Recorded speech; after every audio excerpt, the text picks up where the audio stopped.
The person you're about to hear in this interview is someone whom I have the utmost respect for, and someone who has been a good friend to me and who I have known very, very well for many, many, many years. He has also lived in France for a very, very long time and is well integrated there. So really knows or has a unique perspective on France and the French. And as you'll hear from this interview, you'll see that he's a very, very smart guy, and I've always known that anyway, which is why I've often gone to him for advice. Now, if you can at all, try to listen to the whole interview. I feel in this interview, there's something for everyone here, you know. Now, we covered quite a few topics from university culture, thought crime, education, indoctrination, gay marriage and adoption, taxation, house prices, debt slavery, EU elections, Brexit, farmers, suicides in France, immigration and integration. What does it mean to be Irish? What does it mean to be French? Notre Dame and Jesus and faith. So as I said, if you can, try to get the whole interview in. I really believe there's something in this for everyone. So let's just get straight into it.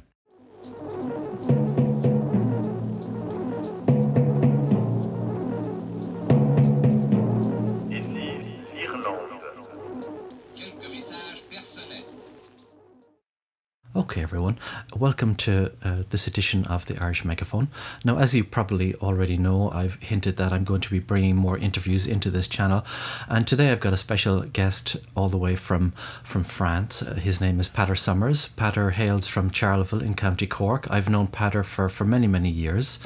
So, he was over this week, and, we have the European elections coming up in France and in Ireland as well, of course, in about a month, and there have been lots of interesting events taking place in France recently as well. And I thought that Peadar might have, he's been living there for quite a while, and I thought that it would be good to get his insight into life in France, the changes that have taken place there over the years while he's been living there, and also maybe in our own minds we can kind of compare it to how things have been changing here in Ireland also, and how maybe what's been happening in France kind of foreshadows what could be coming down the road in Ireland. So Peadar, thank you very, very much for joining me today. You're very welcome. Look, Peadar, just to start off briefly, you kind of come from a farming background in Charleville, isn't that right? Yeah, well, a rural background anyway. My father would have worked in the cheese factory in Charleville. Right. And you had a kind of a small farm as well. You kind of was he kind of doing that part-time or whatever? Part-time. So you'd be very familiar with farming in general, as that's something I'm sure an attachment to the land. Yes. Yeah. I remember once that you brought me down one time we were doing some bringing in the hay. Do you remember that? Mm-hmm. Yes. And I remember driving up the road in the tractor. I nearly fell off the back of it, and I just grabbed your shoulder. So that's very interesting. So in one sense, I grew up. I'd be more of a city person in that I grew up in Douglas in Cork, and you kind of come from a more rural background. Yeah. But essentially, we both kind of would have grown up in. We would have. I know from my own family, it was a very strong Catholic ethos running through the family. My mother was very, very religious, and you kind of would have had a similar background, really, wouldn't you? Yes, I mean, rural Ireland was very strongly attached to the Catholic faith at that time. Yes. Yeah. And so you grew up in Charleville, and then you kind of started to, one could say, migrate into a city person. You went to UCC to study there, didn't you? Yes. Okay, migrating to become a city person is a big it's a big statement, but yes, Cork was a big step up for me to come to UCC, and I spent 6 years at UCC. Right. Ended up getting a master's degree in dairy and food science. Mm-hmm.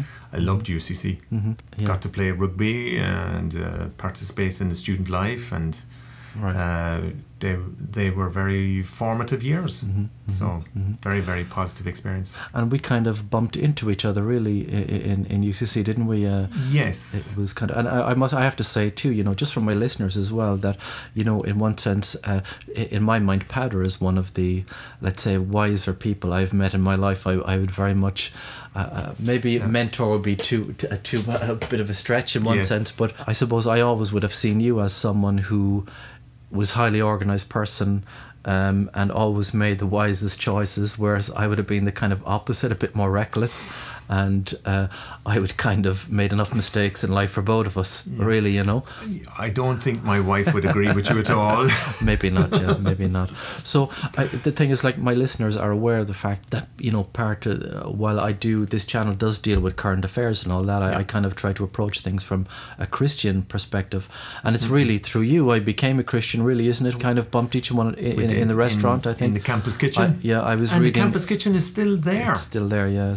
I haven't been up there now in quite a few years, but I hear it's still there. I think as I recall, I kind of had a Christian leaflet in my hand, and I just happened to sit down at a table in the campus kitchen. You were in the table next to me, and I remember you asking me, did I understand what I was reading, and kind of it was really as a result of that discussion that I became more interested in the whole area of Christianity, and that was a big turning point in my life. So I suppose for me personally, you were, when I look back on those days, if you like, or just looking back over my life, that was a kind of a key turning point for me. It was a key time for all of us. As I said, the university years are very formative years. There are times, and they should be times, when we address some of the bigger questions about our lives. I mean, why do we exist? What is the meaning of life? And why, you know, where am I going? And so we had the time at that time to be able to ask some of these questions and explore answers, and explore how Christianity might provide answers and plausible answers to many of those questions. And that's what we were doing in the Christian group at UCC. And indeed, that's why I wanted to talk to you about about Christianity, because very often in Ireland many people at the time didn't have the space or the forum to be able to ask some of those questions, whereas we did have at UCC. And unfortunately today, we may even have less of an opportunity or a forum to be able to ask some of those questions. Christianity has been excluded from the discussion. The public sphere, really, hasn't it? And from the discussions. And I suppose, you know, if you know, when I look at now what's going on in universities these days, like you're in one sense, universities are intended to be institutions where all ideas can be brought out into the open and talked about and discussed and weighed up, you know, whether this is a good idea, that's not a good idea, argue back and forth. But now we find ourselves in a situation, not just in Ireland but in many universities around the world, where it's like what is supposed to be an institute of free thought, it now seems to be only preferred thoughts are allowed to be spoken about. Yes, and that's very unfortunate. Interestingly enough, my greatest hero in Irish history was a man from Mallow, and his name was Thomas Davis. Thomas Davis was one of the United Irishmen, and he was probably the founding editor of The Nation, that newspaper. And Thomas Davis had a statement that marked me for my whole life, which was, educate that you may be free. And so whether it's being free from ignorance, or because ignorance is not bliss, ignorance is just ignorance. And so education should allow us to be able to ask questions, to explore possibilities, and put them against other arguments and other perspectives, and so that we are able to be free from fears. And interestingly enough, I wonder, it's just my own question at the moment, is when we close down this possibility to speak freely about any subject, what are we really afraid of? But that could be a subject for another issue. Because at the time when we were at UCC, we had that freedom to debate, and we did debate with people from extreme left positions, extreme right positions, extremely traditional Catholic positions, and very liberal positions. And we were able to debate the subject without it becoming very personal. And that was a good thing. And I feel that today it has been lost. Things have become too personal. And if you don't agree with me, I have an obligation to shout you down. I remember reading some years ago a book. I can't remember what the name of the book was, but there was a quote. I've mentioned it in one of my previous videos. There was a quote that always stands out to me, and it went something along the lines of that: ignorance is the breeding ground for deception. in that if you're ignorant about a certain subject or topic or whatever, then you're very easy to deceive. Yes. You know? And you're right. And it's also interesting, the role, just to bring back to France a little bit, but France is the country of the Enlightenment. Okay, so Italy is the home and the origin of the Renaissance, but so we're back in the 16th century, but the 17th and 18th centuries were really French. And the Enlightenment was what we call as well the age of reason.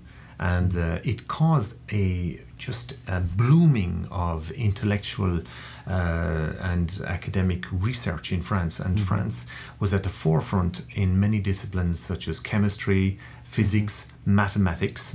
And even today, some of the greatest mathematicians are French. You know that we have the Nobel Prize for physics and so on, and chemistry. There's no Nobel Prize for mathematics. Right. There is a parallel prize which is called the Michel Field Medal, and France has as many medals, winners of that, as the US. So France is up there at the top in the. So France would kind of be like the mathematical equivalent of Ireland winning the Eurovision numerous times. Yes, exactly. But in that time, the time of reason was the time to be questioning why do we function this way? Why do we believe what we believe? And then to challenge some of those belief systems with rational, logical thought. Descartes, the French mathematician and philosopher, was at the forefront of that movement, and that is something I appreciate in France, and so it's unfortunately being lost even in France today. And can I ask you, just going back to the Enlightenment there, because it's not a subject that I have to admit I don't have as much knowledge as I should have, but at the time of the Enlightenment, what was the reaction or the relationship between, let's say, theology, the church, and the Enlightenment movement, if you like, or you know, how did they interact with one another? I think it was unfortunate, and the difficulty is, and what you can see parallels today with. When the response of the church was to become more conservative, they kind of pulled in on themselves and stayed very conservative, as opposed to developing arguments that would hold up and taking on the logic, if you like, of some of the rational thinkers of the Enlightenment. They didn't do that. And so today we have the same thing. People come up with an opinion, and instead of challenging the opinion in a reasoned and logical approach, we just say, I don't agree with you, so I'll shout you down with a big slogan. And then I will put, I will go outside your house with placards and, just call you an extremist or a racist. Or a racist or whatever. And it's very, very unfortunate. We're losing this ability to constructively do critical analysis of any subject, and then to be able to construct a logical counter-argument for the positions that we don't agree with. Because that requires work. And that, going back to university, at UCC, we learned to develop a certain critical spirit to be able to analyse subjects. I'm from a scientific background, so you have to develop that critical approach. But it was in all subjects, and that's a very good thing. And I was very happy with my education. Yeah, I do remember just even going back. I remember on a few occasions in the restaurant in UCC. I remember us discussing, and maybe more you than me, discussing the concept of God with various atheists and things like that. There was one guy in particular, I don't remember what his name was, but I remember there was an ongoing, over many months, discussion between you and him. But I never remember this sense of, this sense of wanting to shut people down. It didn't seem to really exist at that time. I was only there for a year. I moved on to study in another college, after that. So in one sense, our time together in UCC was only for about that particular year, But yeah, you're right. I do see how the atmosphere is really changing now. It's become very pernicious and aggressive.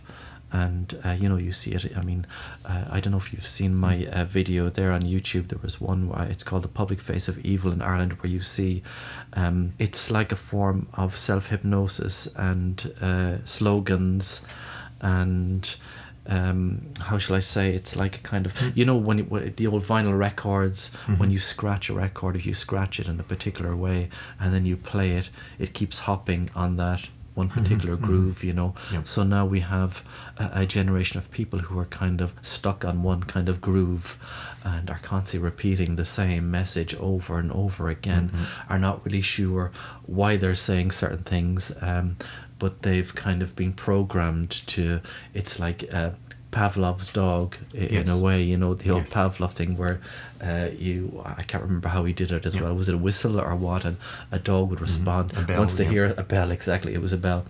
And once the bell is rung, the dog will respond in a certain way automatically. And it's kind of, we're kind of seeing that very much in society now, aren't we? Yes, we are, and it's unfortunate. We used to talk about before having a broad education. Okay, and I feel that today we know subjects at a very shallow level, and not at a deep level. When the deeper you know a subject, the more comfortable you are with answers that are not black and white, because you know that there are very few things in life that are black and white, and so we have to be comfortable with grey areas. But when we have a very shallow understanding of a subject, one way we kind of spread that shallowness, or we have to defend it, but we shout it louder, and we think that if we shout it louder, our argument is stronger. And truth doesn't need shouting to defend itself. And those who have ears to hear will be open and listen to a properly and constructed argument.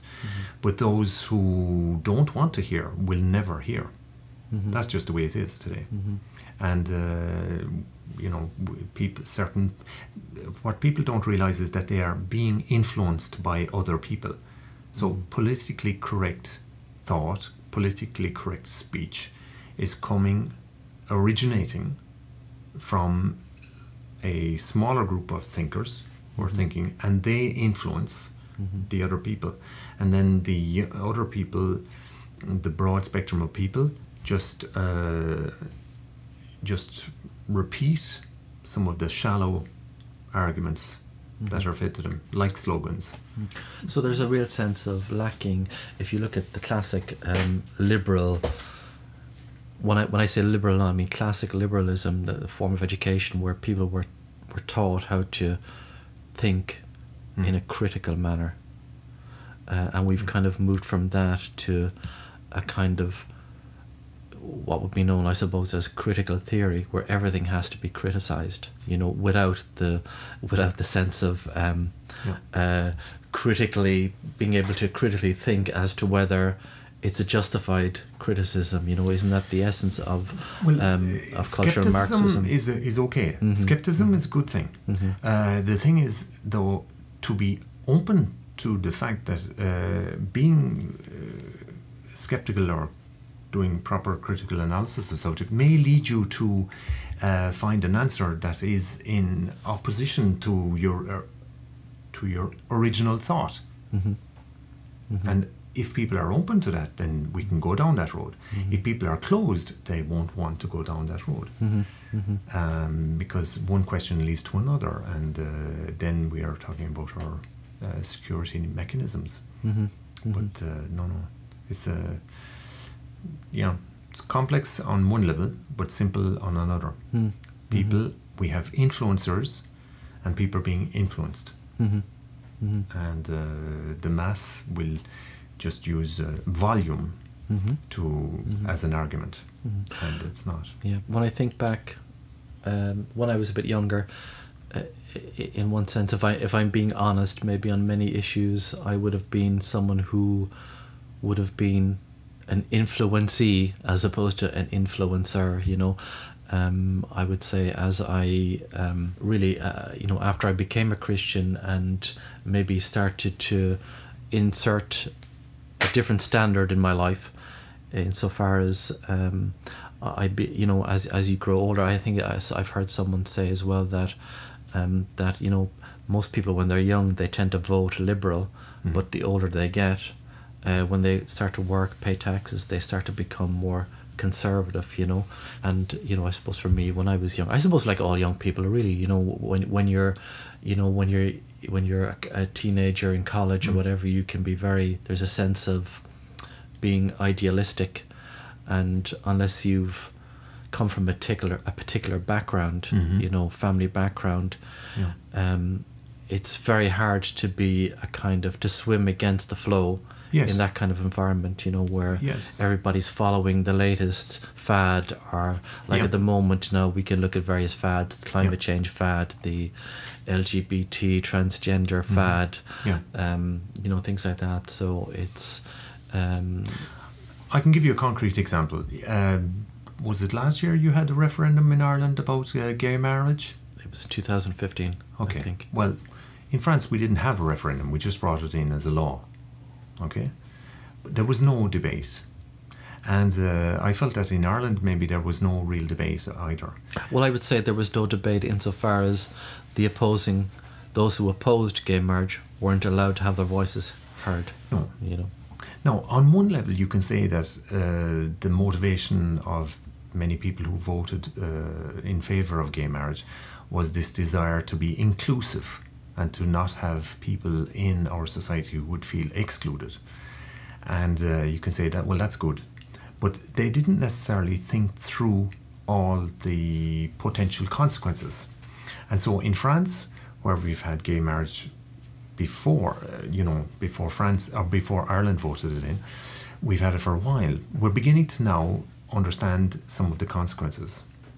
And so the thing about gay marriage in France was having access to children, and also getting the state to pay for procreation systems. So today, we have a very good social welfare system in France. So health insurance is basically accessible to everybody, it's universal. So if you are a couple of lesbians, the state will pay for the fertility treatments in order for you to be able to conceive a child, and that costs the taxpayers, because the taxpayers pay for it, 20 to 25,000 euros. Today we now have the gay men wanting the same right, and the gay men want the state to pay for them to have their procreation method. So whether it's going to be using surrogate mothers or some other solution or whatever. And the financial cost is going to be quite high for the state. And that kind of thing, the financial cost of this whole decision-making process was never discussed or debated. Because what you have found is that there is, for the lesbians it's been okay, the government has not ratified the payment by the taxpayers for the gay men, but it's something that we had a debate. The motivation was to make one part of our society feel included, but we never discussed the ramifications and the implications for such a position.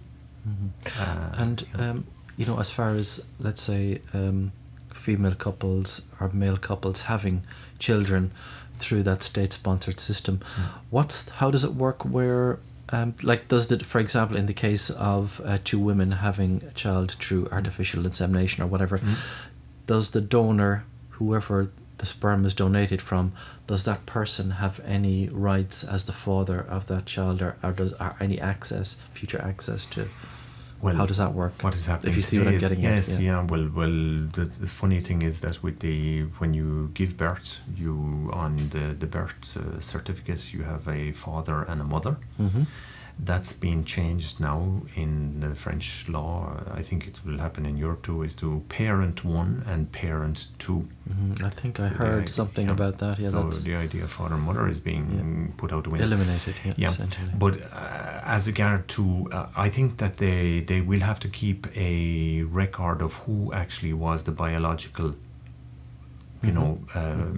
provider of the semen, the male sperm. Is that for the benefit of the child? It's in case in future because the child will to have to have that right. To access to that information if the child wishes later. So that's these are some of the ramifications. The impact on the child too is something that has not been studied enough. And it's something that's children, especially when they reach their teenage years and they are in a rebellious phase of their life, they may want to know who is my biological father. And they may want to bond with that. And so now they have 3 parents. They have, it gets quite complex, and I think the psychological implications have not been fully studied. On top of that, what you find in France, and it's again normal, people tend to gravitate, tends to gravitate towards like. And for babysitting purposes, for schooling purposes, what you find is that in France, that the gay community tends to reside in fairly similar districts of the city. So we say in that district of the city you would have a concentration of the gay community. So and it's also normal that for the most part within the gay community that gay couples, best friends, are other gay couples. Right. Once again, we have another question. We haven't necessarily studied it, the psychological implications of children growing up in a, I would say, not completely exclusively gay community, but a very majority influenced community. And when was gay marriage introduced in France? Well, gay marriage, it's not too long ago, because we have gone through certain phases. They had what we called contracts, a contract which was called a pax, of all things. So that's about 20 years. Gay marriage was, why they needed gay marriage was with regard to the children. Right. I think if you look on the way things progressed here in Ireland, it obviously progressed a little bit faster. I think they had a thing called I can't think of it off the top of my head, kind of a partnership, kind of where someone becomes legally your partner, but obviously the desire of the gay community was to kind of solidify that into an institution called marriage, so but the strange thing is that contract was guaranteeing the right of the second partner, that they, for succession, and so on like that, that was there. The marriage was always about the children. Marriage was always about the children. And whether it's the right to get the state to pay for the conception of those children, or the right to have access to those children, marriage was always about the children. And would a couple who are married, let's call it, I'm using the word married in inverted commas, would they have in France the right to adopt children as well? Would that be part of the package? Yes, but gay couples were able to adopt before the gay marriage came in. And can I ask you, is there a kind of, the way we have these quotas, now you hear them in politics a lot, we have to have a minimum amount of people in the Dáil in Ireland are going for election.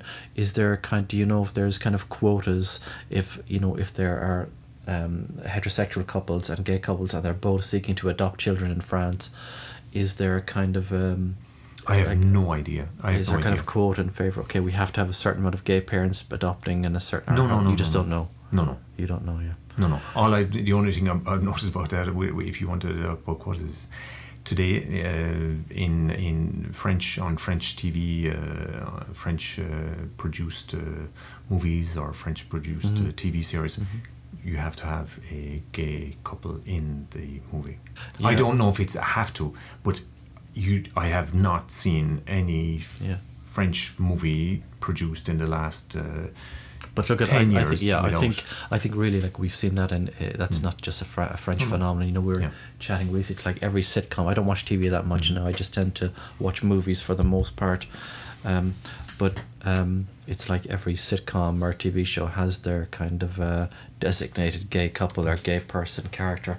But look, let's just move away from that subject now, and let's move on a bit. And so, look, you've been in France for quite a few years now, and you're married to a French lady. You live in the vicinity of Lyon, which is quite a large city. And so, from the time you first moved to France, can you just tell me how you feel about the changes that you've seen taking place over that time, you know, since when you first... I know it's a very broad question, but just, you know, any thought on that, you know, that comes to your head, comes to mind? The tax has increased, and this we've got that problem here as well. Yes, but it's whatever other crisis evolves in a society, the solution is always more tax. So we're looking at environment and ecology today, and the solution is more tax. We have any other problem, it's more tax. And that is the number one factor behind the yellow vest protests in France. The tax is killing people. It's a stranglehold, because one difference between Ireland and France is the average wage. We don't have you know. Do you have a minimum wage in France? We have a minimum wage, but the average wage would be lower than in Ireland, and so the minimum wage. But is the cost of living lower? The cost of living would be lower than in Ireland, especially accommodation. Because housing here now is just gone through the roof. You know, I've passed some auctioneer windows and I've seen rentals, just very small houses, people paying are being asked to pay €1,500-1,600 a year. A friend of mine now lives nearby here. I just happened to meet him, and I know he lives in a very, very small house. It's a 2-bedroom house, and I think he's paying something ridiculous like €1,200 for such a small place a month. And when you think that to construct that house, you know, whether it's in France or in Ireland, it's basically the same concrete and mortar and wood. And this particular person was telling me that his next door neighbour, who lives in the exact same type of house, recently paid like €310,000 for this house. And we're talking in a kind of an estate, very, very small house, 2-bedroom, you know, €310,000. I mean, a house does not, like what you're saying there about materials, does not cost that much. It's like, not so much cost, but like if you think about it logically, really, that kind of house is not worth €310,000. No, it's a completely speculative value.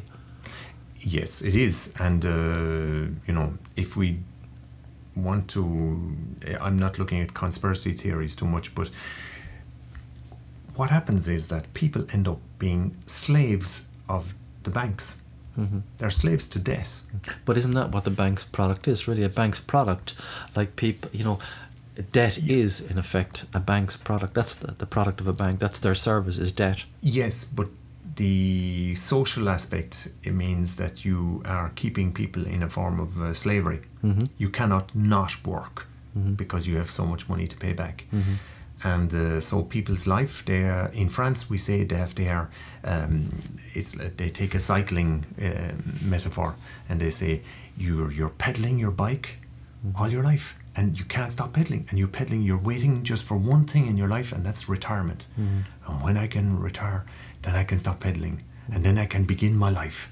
That's what the aspiration of most French people is. So it's kind of like, you just reminded me of something when I was a child. I remember once I had an ongoing nightmare over the course of a few weeks. I don't know what age I was, but I still, to this day, I remember that nightmare.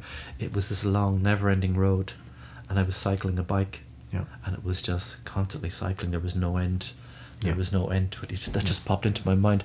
But yeah, I kind of see what you mean. It's a sense of that that your life is always in the future when you're in debt, or when you get yourself in a position where you owe a lot of money, or you find yourself in a position. And sometimes people, they might go into debt. They might have genuine, you know, good intentions when they go into debt. You know, I want to provide a home for myself, but they get caught up, you know, because we see a lot. It's not just houses, but you know, we're sold this kind of dream through various ads and marketing. Have the latest car, have the latest gadget, have the latest iPhone, you know, have a nice house. And there's nothing wrong with having aspirations to have those things in life, you know, but sometimes people maybe just bite off a little bit more than they can chew, or they get caught up in the fervour and find themselves in a position, like you say, where they're in effect modern day slaves.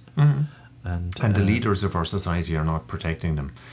And so we're waiting now in France for Emmanuel Macron to address the nation next week. He was supposed to do it, but the fire in Notre Dame stopped him from giving his televised address.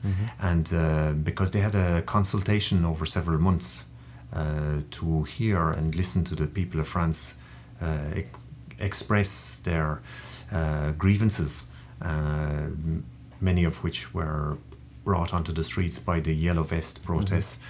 And he's next Thursday, I think, he's going to address the nation and speak about that, and we're waiting. And do we know what he's actually going to talk about, or? It seems from some of the leaks that are coming out, he's saying to reduce some taxes, to index rate the retirement pensions with inflation, to bring in more proportional representation in some of the general election. So it's kind of really, if you think about it, it's like giving a child a sweet to shut them up, essentially. Would that be a good analogy? Maybe not that, but again, it's just a leadership that is not. They're trying to not pull the wool over people's eyes, but just not take care of people. We, you know, France, we have a kind of a paradox, many paradoxes. France is a country of paradox. So we have actually very competent people at the head of the country. They're very intelligent people. But there's a huge distance between their reality and the reality of most French people. And it's very difficult for that elite at the top to put themselves in the shoes of the people at the bottom. And so the people at the bottom have gone out on the streets. And that's one good thing too about the French, is that you push them, after a while they'll get out on the streets. And what really amazes me, if you just taking what you're saying there, because I can kind of relate to that. I think most Irish people can relate to the fact that just like in France, we have a certain elite here. You know, they've got, like, I think your average person who works in the Dáil, I don't know, what is it, 120,000 euros a year? I don't know what it is. But it's kind of, they're living in a different reality to the average person here who you know, has to pay, like we mentioned, 1,500 euros rent a month, you know, or is struggling to pay a mortgage. So there's a sense of there's this huge distance between people's everyday reality and these individuals in these positions, you know. But what's interesting to me is that how, in one sense, you have to. I remember when I was last in Lyon, I remember I was driving from Spain and I was looking for your house, and it was 2005. It was around, there was riots on the streets. I don't know if you remember that. And I was starting to panic a bit because I was driving into some of these areas of Lyon that were experiencing those riots, and it was right at the peak of these riots. But what's always interesting to me about French people is that, like you say, when there is an issue or something they're unhappy about, they have no qualms about going out onto the streets and rioting and all that. Whereas Irish people, you know, if you think about it, Irish people historically have always been rebellious and have always tried to cast off the chains that are around them. But now we have a population that seems to be very passive and almost like an abused wife, that they're being abused, but he loves me and I still love him, and there's this so there's this sense of, I think deep down in Irish people, they know what's being done to them is wrong on every level, because we're now experiencing very, very high taxation here as well, and but there's this kind of at the same time there's this kind of passiveness or this sense of helplessness. There is, and but unfortunately, unless there's some form of organisation, people are going to remain passive, and so alternative. You need some kind of leaders. So you have people like Gemma O'Doherty, who was trying to make a protest, and maybe people will gather around her. You had in North Cork the Ballyhay protesters ever since the financial crisis, again, who have been kind of steadfast in keeping up the flag. But until that a certain groundswell, you know, the elections coming up soon will be a good indicator of how strong that groundswell is coming. No, we've got a few new parties here. Like there's Irexit, it's called Irexit Freedom now. We've got the National Party. Renua seem to have, or another party that formed a few years ago. They were started by Lucinda Creighton, but she's gone now. But they seem to have kind of turned a corner a bit in that they're kind of have a more kind of populist position now, and I can see what's happening, or what has been happening in Europe. It's like Ireland is always the last to react. We're like an island on the edge of Europe, and I see what's been happening in Europe. I see it kind of are coming here. It's in the process of I think with a lot of these newer parties, people are a lot of Irish people are still kind of living in a trance. They're not really aware of these new parties. They don't have the time to process all that has been happening. Yeah, like it's kind of like Irish people are very hard workers. They're paying taxes, trying to manage. They don't have time to listen to YouTube broadcasts. I know. I've seen like Gemma O'Doherty sometimes, you know, gets a bit frustrated when she organises an event, and you know, people don't turn up, or maybe the amount of people she would like to turn up are not able to make it or whatever, and she gets frustrated by that. But I think, you know, like you're saying there, a lot of Irish people, they're so caught up with their own problems that it hasn't really hit home yet what needs to happen. Well, and at the same time, the taxes keep increasing, the regulations become more restrictive, all the constraints, and the stress levels. I think the stress levels of people today, whether it's in France or in Ireland, are higher than they were, you know, 20 years ago. Oh, absolutely. And I was out there on a few days ago, was it yesterday? Or 2 days ago, and there was these 3 Fine Gael canvassers. This is out in Wilton area, and they were talking to this old man, and they were kind of and I just happened to stop. I was looking for a certain house, and I was kind of asking them, like, you know, are you canvassing for votes there, you know? And they were there, oh, we are, yeah. And they were asking me, are you going to vote? And I said, yeah, but I won't be voting for you lot, you know. And I kind of got into a discussion with them, but I could kind of, the way I saw it, like this old man they were talking to, they were obviously trying to get his vote. He was about 80 years old, and he's like, he would represent the old faithful of Irish voters, the old Fianna Fáilers, the old Fine Gaelers, who will be dying off, you know, in the near future, you know, and so that's their kind of, that's their the people there. I felt there was a kind of, I felt sorry for the man, the old man, that he was, you know, he's probably all his life has voted for Fine Gael or Fianna Fáil, and I was chatting to him, and I said, you're not going to vote for this lot, and he said, but sure. And they were all 4 of them, including the old man, were saying, sure, isn't the country great? I go up the road and I see guys digging the road. There's plenty of people working. And I was pointing out that there's like 10,000 homeless people in Ireland, you know, Irish people. And I was pointing out to them that 1 in 3 social houses are given to foreigners in this country. But it was like, I was just getting like blank stares from not just the old man, but the 3 of these guys. And I just said, in the end, you know, I was kind of saying, you know, and in fact, you know, I thought afterwards, after I walked away, I said, well, I should have asked the old man. I should have asked him, are you a good Catholic? And he probably, given his generation, would probably have said, yes, I am. And I would have said, well, these 3 people who are trying to get your vote, they're the 3 people that brought in abortion. They represent the individuals that brought in abortion in this country 6 months ago, you know, and you're still probably going to give them your vote, you know. But, you know, that was in retrospect. So I kind of, I can kind of relate to what you're saying. Like, we're being fleeced in this country. Well, and from what I understand, since you had the financial crisis in Ireland has added 3,000 a year onto the head of every French Irish taxpayer. And so taxes have increased by 3,000 a year for every Irish person. In France, what we discovered recently, and this is a European approach, European report, sorry, since the introduction of the euro, the purchasing power of French people has gone down by 56 to 58,000 euros. 56 to 58,000 euros of purchasing power has been lost. Now the thing is, people say, but computers are cheaper.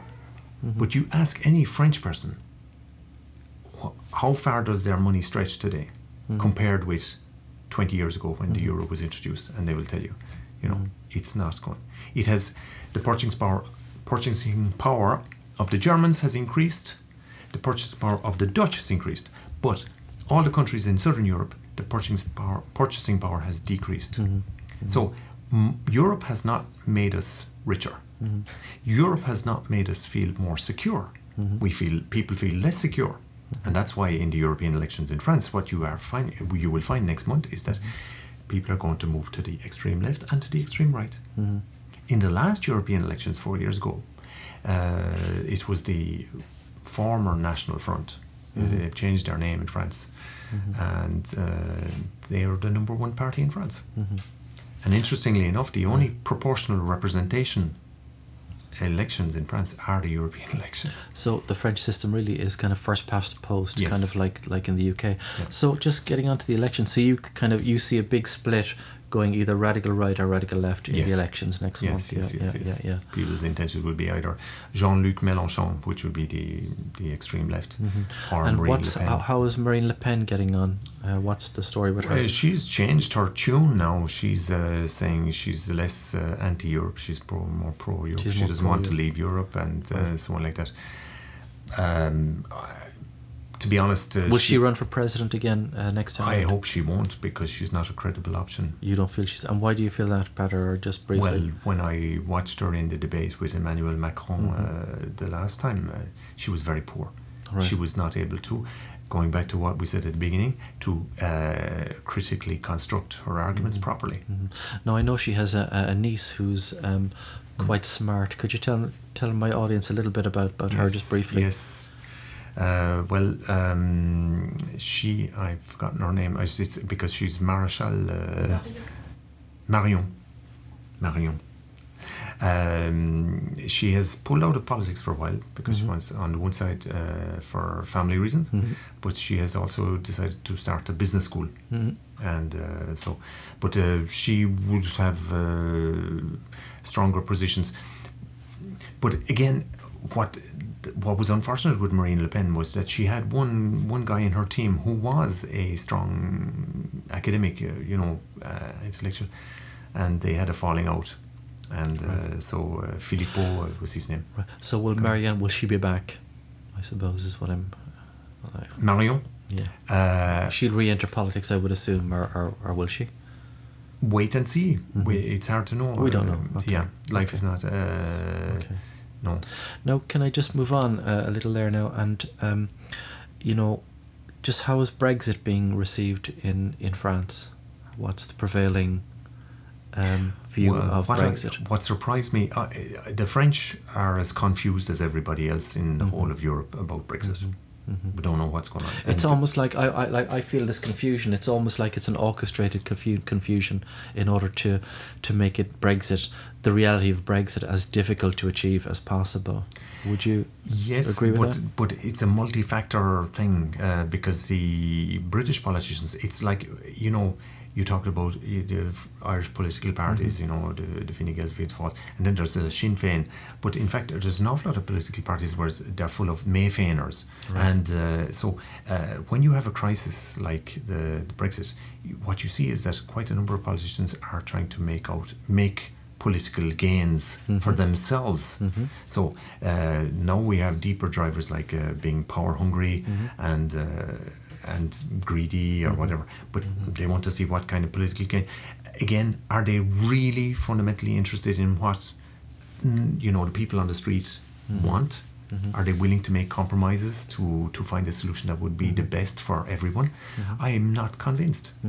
I must admit, I admire Theresa May's resilience, and I think it's difficult for her as a leader, but also as a woman, to be able to be quite steadfast in her position.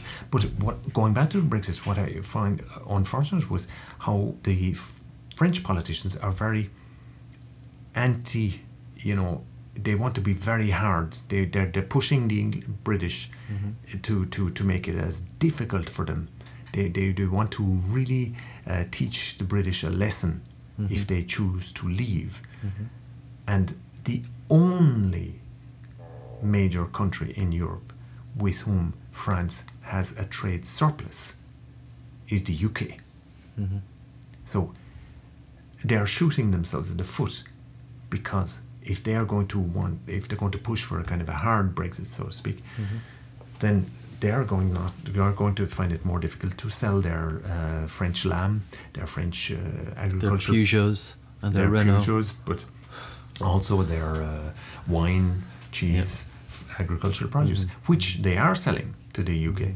And the UK is the only one with whom they have trade surplus. Okay, crazy. Okay. So, Peadar, you're from a farming background, and I know you have a kind of in one sense, like you're obviously not engaged in farming now, but you still have a passion for farming and a deep interest in it. Can you tell me a little bit about? You spoke earlier about French farmers and even compared to Irish farmers. Well, what we've discovered in Ireland now, we're beginning to talk about the levels of depression amongst farmers, and the community. You mean psychological depression? Psychological depression. Yeah. In France, it's gone further, because every 2 days, one farmer commits suicide in France. Every 2 days. And why is that, Peadar? Because they are, on the one side, they are the big industrial food producing companies push them to produce more. That pushes them to go to the banks to get money to increase their barns and their cattle herds and so on like that. But then they have to work harder to pay back the loans from the banks. Then so it's the industrials reduce the price that they are giving them for their milk or their beef or their cereals, and they're caught. They cannot pay it. They cannot make a decent living. The average take-home salary of a farmer in France is around 400 euros a month. 400 euros a month. And they're working 12, 14, 16 hours a day. And it's a scandal, and nobody cares. In 2015, over 500 farmers committed suicide. In 2015. Wow, 500. 500. Wow. And at the same time, because they're all private now, there used to be a cooperative movement in France as well. But the big agricultural, in France we have the biggest dairy milk company in the world called Lactalis. They make huge profits, enormous profits. They take the milk at below cost prices from the farmers in France. They convert it to milk powder. They send it over to Asia. They have factories to reconstitute it to make the milk, and they sell it to the Asians. And they're making huge profits. Yeah, I think that's going on here as well. I think Irish people are Irish farmers. Are a lot of Irish produce, dairy produce, is going to Asia as well. Milk powder products and whatever, And farmers are this is our land. These are the guys who love the land. And they would love to be able to just farm, but we want to convert them into workers. And we are talking now about having cow farms of 1,000 cattle. They want to go to really mega industrial levels of production. 1,000 cow cattle. You're no longer a farmer when you're having to take care of 1,000 cows. Yeah, it's madness. It's madness. So, look, Peadar, we were discussing earlier. You said something interesting. We were talking about immigration versus integration. And can you just tell our listeners what you were we saying? talk a lot about immigration and so on like that, but I'm an immigrant. You know, I'd moved to France. I live in France. France is an interesting country because it's a country, you know, a bit like the US. We would say that 1 in 4 French people is not of French origin. Because, for example, when the fascist regimes developed in Italy, Spain and Portugal, a huge number of people left those countries and came and set up in France. So you have many people of these backgrounds. We have also people from Poland who came after the First World War and who worked in the mines. So France has always been a country of immigration, if you like, people coming in, peoples or groups of peoples coming into France. The difference has been with since the Algerian War ended in 1962, and France received millions of people who came after that war, and some of them integrated. Integrate by meaning integrating means taking on, identifying with the values of the country. France has its place in the world. France is a republic. France is a lay republic, and they have a project where you know, getting people educated. Public education is free. Public education is access to people. You can go to university for half nothing. I mean, the fees to go to university are less than €300 a year for a student.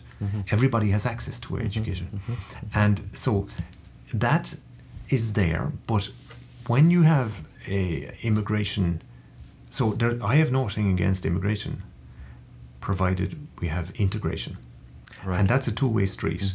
So France is a country where we have access to healthcare, access to education. So what do the people coming in need to do? Then we need to identify with the values, the authority, you know, the authority of the state, the authority of the educational institutions, traditionally the teacher, the authority of the police, respecting the institutions, because you need the institutions for a country to function, and having respect for those institutions and for the representatives of those institutions. So whether it's the police or teachers or social workers or whatever. When you have an immigrant coming into a country and saying, no, I want your country to become like my country, I want my values to be the priority, then we don't have integration. And that's the problem. And we have particularly in the last 20 years, we've had more and more people coming in with a strong identity, and in front of them you have people with a weak identity. And what you mean the native French themselves? The native French, yeah. That's a good reflection or a foreshadowing on what is happening in Ireland as well. Yes. We have people coming in, say, from the third world, and they have very strong, let's say, beliefs. They have strong opinions on how society should be formatted, if you like. And in front of them we have an Irish populace who are being told, let's say, through the media about how exotic it is to have this diverse population coming in, but in themselves are very weak in, or don't have a clear, don't have, I suppose what I'm trying to say, they don't have a strong belief in a sense of identity in what they believe as individuals as it relates to Ireland, Ireland's history, Ireland's culture, and as a result are kind of giving way to these new identities that are coming in, and in the process are losing their own identity. Yes, I mean, we have to ask the question, and this is the difficulty. Can we answer that question? What does it mean to be Irish?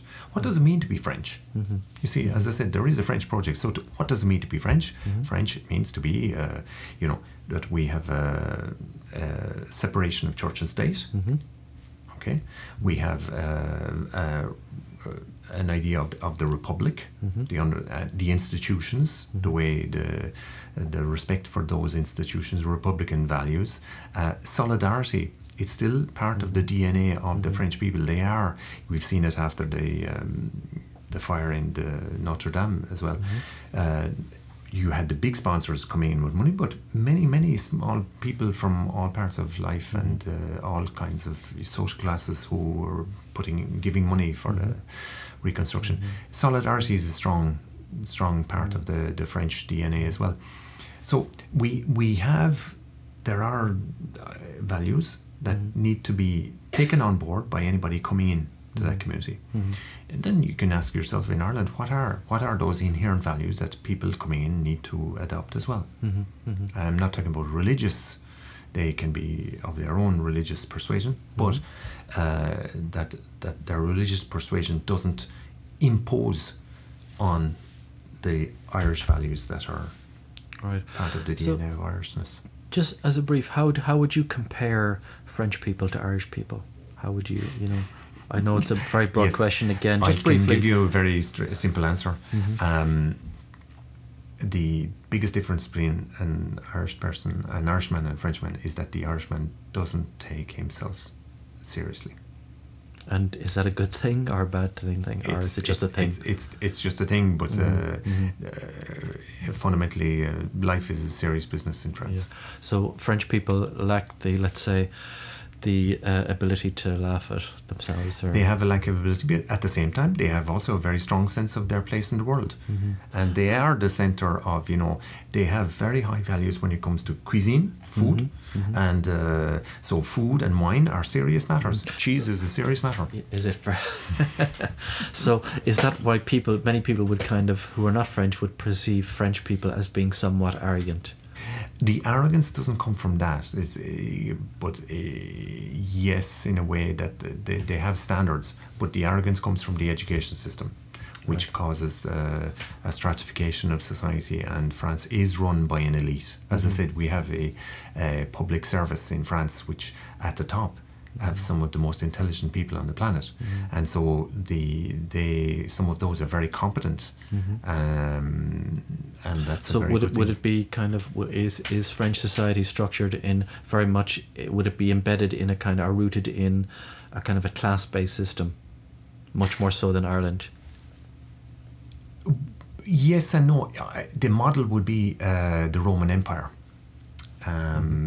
If you go back to Napoleon, they had the French Revolution, then Napoleon became what? He became an emperor.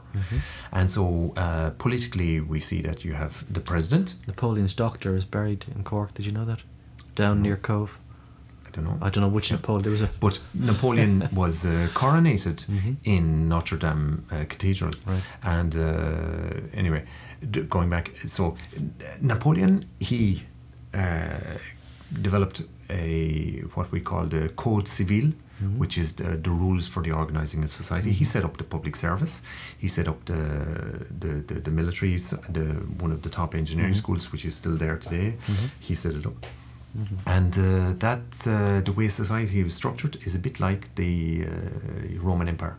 So the president in France has more power as an individual than the president of the US. All right. Okay? So when Francois Hollande... And of course the legal system in France is based on Napoleonic law as opposed to common law, where you're guilty until proven innocent, whereas here you're innocent until proven guilty. Would that be a fair assessment? Or? Maybe not. No. Maybe I'm being a bit too simplistic there. Okay. A little bit, yeah. But yeah, the nickname of Emmanuel Macron is Jupiter. So the Roman god. Yeah. Right. Let's just. I want to kind of bring us in the arc towards where I want to go in this conversation. Can we just talk briefly about Notre Dame, and then I want to chat about one other subject with you.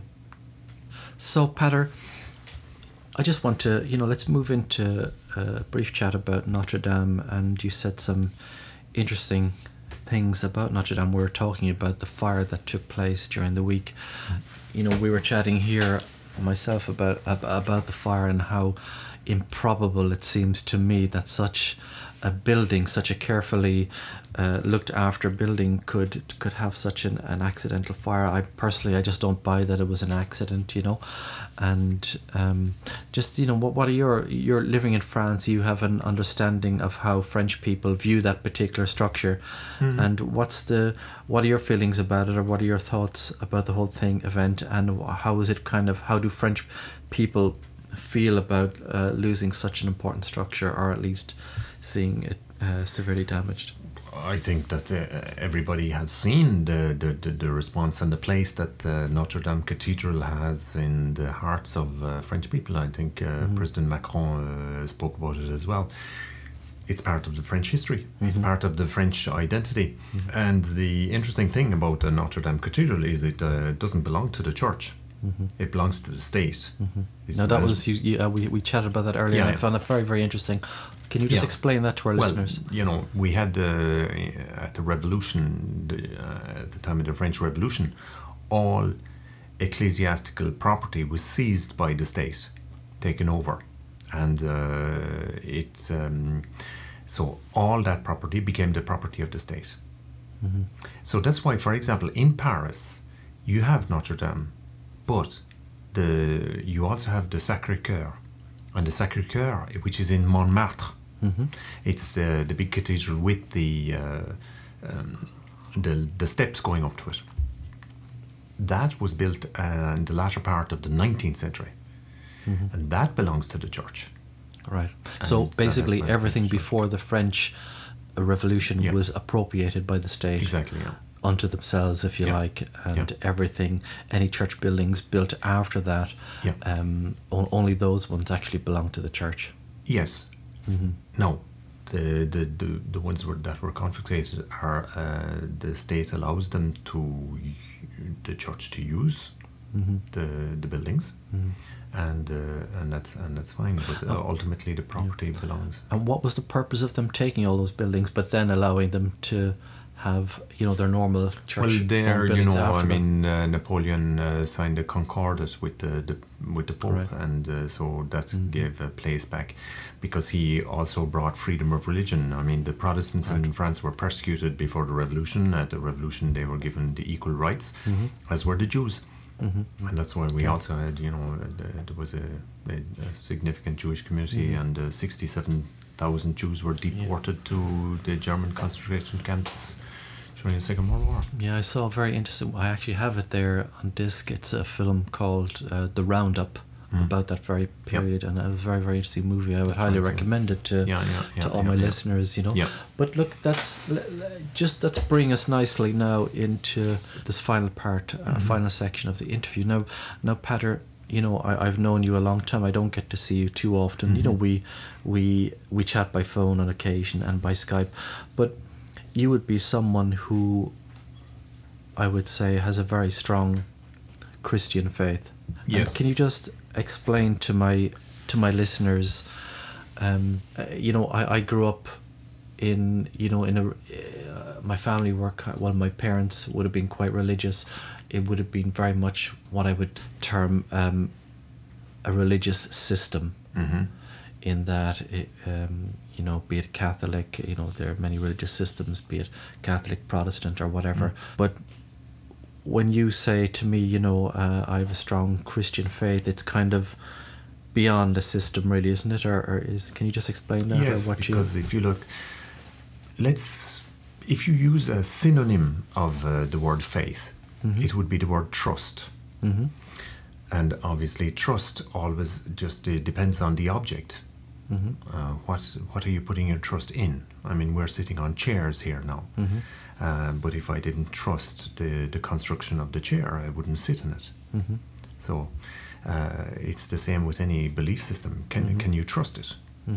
And so if you put your trust in, and unfortunately we see, not just in Ireland, all over the world, people's trust in religious institutions or institutionalized religion has been eroded of late because of the number of scandals, and that's because the relationship with the people was with the institution was to put their total trust in it, and so that relationship has broken down. And that's why we have, the churches are, becoming emptier and emptier. It's kind of what you said. I remember you said to me by phone before you came here. We were talking about Notre Dame again, and we were talking about all the money that's like they were struggling to find money to renovate the place. But then suddenly, after the so-called accident, let's say, like I know Apple, I heard, donated 1 million. Sorry, 100 million. And suddenly they had €1 billion to renovate the place. And you were kind of making the point to me that it's a building they're donating to. That's right. With no spiritual significance, just a kind of a building. No. Right. No. In France, another slight difference. Well, it may be the case though in Ireland today, but when I arrived in France. In France, if you believe in God, you are weird. Okay, you're a stranger. You're not safe to be around. And where does that mentality come from? Is it through the education system again? Yes, and again, and unfortunately the institutionalized church making itself irrelevant, because the church refused to engage intellectually with some of these the arguments by the other ideologies that were evolving over the last 2 centuries. They just became more and more conservative. And so the education system in France was, particularly after the Second World War, was taken over by, very strongly influenced by the communists. There was a strong communist movement, and they understood the place of education in formatting people. So when you had the communists in charge, then because there was no religious education in schools, religion was only taught through the history class, and it was taught to be the source of wars. It was thought to be the source of crusades and the conquistador. So I suppose we kind of see that. Really, I see that a lot in YouTube comments. You could almost predict them. It's like, sure, isn't religion the cause of all wars? That's a cliche you kind of hear a lot, or I see a lot in comment sections. Or the Crusades is a classic. Where people aren't educated enough to realize that the Crusades were actually a defensive conflict as opposed to a conflict of as a reaction to Islam, albeit many years later. I suppose they didn't have the technology and communications in those days that we have now. To a point, but I would say that institutionalized religion, one way or the other, is not always a good idea, because you're creating a structure, a power structure, and people abuse. That opens the door to abuse. So just coming back to your personal faith, just comparing it to, as you term it, institutionalized faith or institutionalized Christianity. Can you just explain what separates your belief in God, or as you read this Bible or the scriptures, and what separates that from an institutionalized or kind of ritualized form of faith? Can you just explain that a bit? Well, at the beginning of the interview, I mentioned Thomas Davis and this idea of educate that you may be free. So if you start asking questions about the Christian faith, you have to start looking at who was Jesus Christ. What did Jesus Christ say? And what you find is that the form of religion that institutionalized Christianity has taken over the last eons has very little to do with Jesus Christ and with the way he lived and with the message that he was communicating. And what the message he was communicating was, come unto me, all you who are weary and heavy laden, I will give you rest. I will give rest for your souls. He was saying, come to me. And he was inviting people to enter into a relationship with him. Again, he said, look at me, am I worthy of your trust? And if you look and read the Gospels, you will see Jesus interacting with people, interacting with individuals who are suffering, individuals who are experiencing injustice, people who are experiencing exploitation, and he offers them rest for their souls. And many of them, whether it's the Samaritan woman, the woman caught in adultery, or other sinners and publicans, they all got rest for their souls in that relationship with Jesus. And that's what Jesus was inviting them into. And so when you put in an institutionalized form of religion, you put an intermediary in between the people and the object of their trust. Because Jesus is the object of our trust, not the institution. And so, yes, unfortunately in Paris what we saw was that people were crying over the fire in a building. But they weren't necessarily crying that Jesus had died on the cross for them during this Easter week. And that we were... So that's very unfortunate. But isn't it a case, Peadar, that, you know, in some ways you're talking about people weren't crying because Jesus died on the cross with them? Isn't it really is it kind of a lack of understanding, that people don't understand why? Like if I walk down the road there and I say to someone, you know, why did Jesus die on the cross? They'll automatically say, he died for my sins. But is there kind of a real understanding in people's minds what that actually means, or what does that actually mean? What does it mean?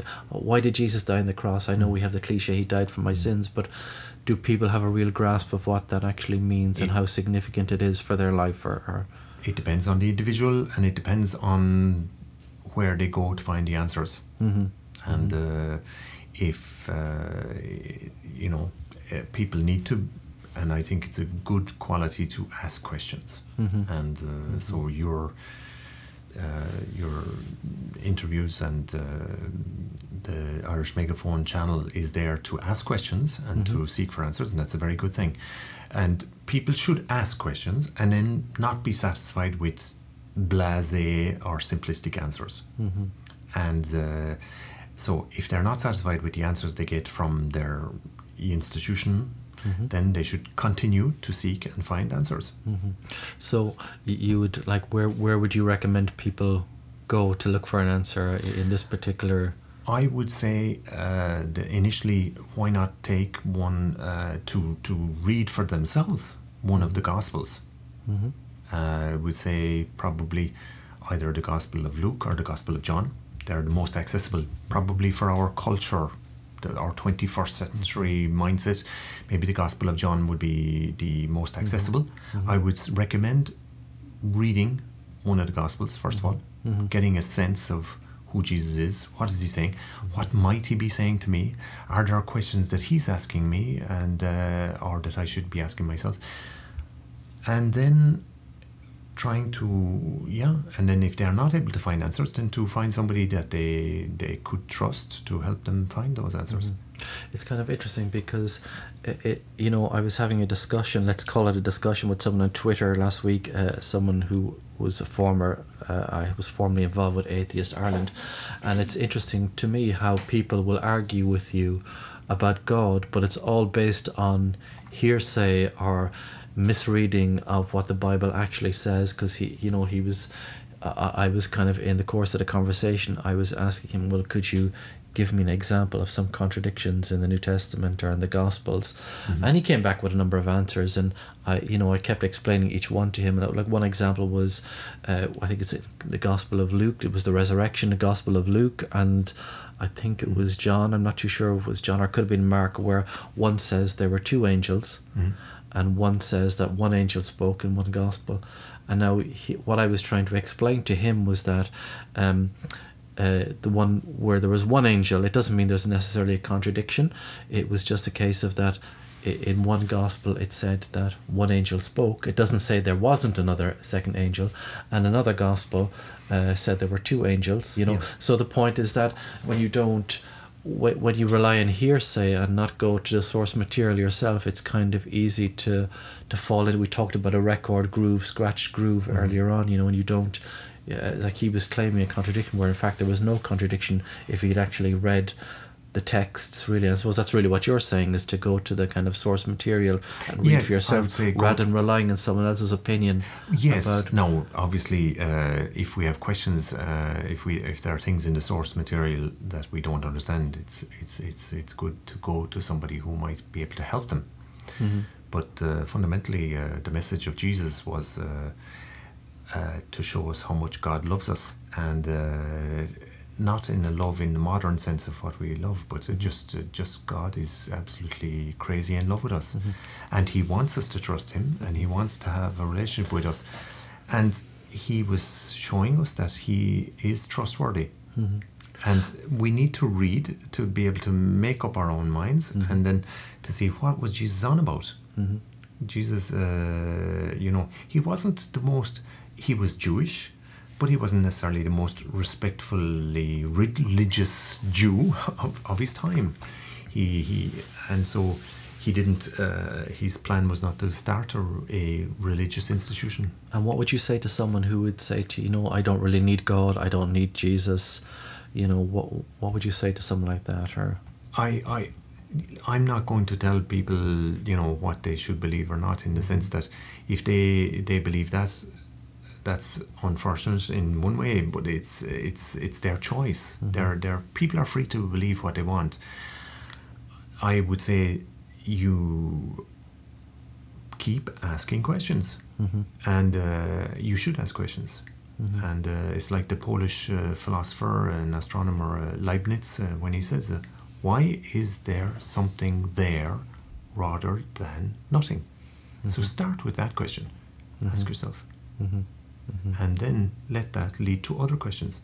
Mm-hmm. And keep searching until you find the answers. Mm-hmm. But if you want to talk about Christianity, you need to understand some of your sources. So mm-hmm. take the time out, read the gospel, and continue asking mm-hmm. questions. Now, we'll finish on this one question. I know in the New Testament the Bible says, Jesus says, he says, I am the way and the truth and the life, and no one comes to the Father except through me. He's essentially saying, he's the only way to God. Mm-hmm. I mean, what would the consequences be for someone who ultimately would reject that idea? I mean, how would you see, what's in store for that person? What's what's the ultimate consequence for someone in that position who ultimately rejects Christ or rejects what Jesus has claimed? It's very simple, that answer. It's the same, in the beginning of the Bible, we talk about this, Adam and Eve chose independence. Mm-hmm. And God said, okay. So he let him. So a person, God is not going to force himself on people. And if people don't want to enter into a relationship with God, they are free not to. If they don't want to spend eternity with God, they are free not to. God is not going to impose himself on them. Mm. So if you don't want to spend eternity with God, you will spend eternity far from God. Mm. But what is interesting is that question of eternity. And one thing that distinguishes us from animals is the fact that we do ask ourselves these kind of questions. We are frustrated with our own mortality. Mm-hmm. Our mortality upsets us. There is a sense in the heart of every man and woman on this planet that we were created for something longer or more than 80 odd years. Mm-hmm. Okay. I have cats at home. None of them have existentialist crisis. Right. But we do. And I have had. Right. Mm-hmm. But I've asked questions, and I thank God that I've been able to find some of those answers. Okay, we'll leave it at that, Peadar. I want to just thank you for taking the time to out of your busy schedule to have a chat with me, and hopefully we'll do it again sometime. You're very welcome. Okay, take care. Bye. Isn't that like professional radio, isn't it? Yeah.